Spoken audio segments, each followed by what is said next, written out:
Question and answer. Siyempre, ako lang. Alin? Ilang buwan mo akong niligawan? Sa linggo? Loko, walang ganun. Oo, maganda. Ano?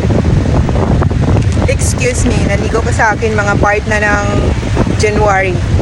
And then, sinagot kita mag-May na. Huwag ka nga, tagal-tagal din. Tama ba? Wala ma. May. Fiesta ng ano yun? Di ba?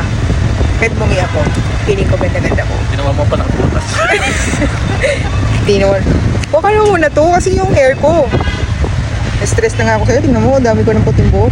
Ganito kami pagka ano. Nandiyan kahit dapat mo sa'yo. Tingnan mo. Dami ko ng white hair, no? Medyo tanda na. Pinaandar mo na yun kasi pinapaandar pa namin yun. Ayun, ayun siya. Siya yun, pinapaandar namin siya. Diba? Hindi mo makalabas. So traffic pa kasi dami mga sasakyan. Kita nyo ba yan? Oo, ang dami. Doon pa lang, oh. Kita nyo yan. Halabas yan. Oh, sobrang dami, diba? Dami talaga yung sasakyan dito. So yung amin, doon muna siya, oh. Mainit ba doon? Dito. Dapat para dito mo siya nilagay. Nandito po.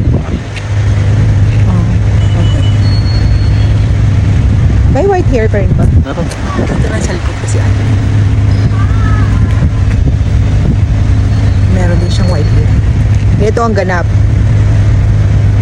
Right? So, nagkataon naman na naalala niyo pa pala. Nanligaw din naman pala siya. Akala ko ako nanligaw sa kanya. Malamang. Ako pala best mo. Ganda-ganda ko kaya before. Charot. Yan lang. Good morning. No. Good afternoon sa ating lahat.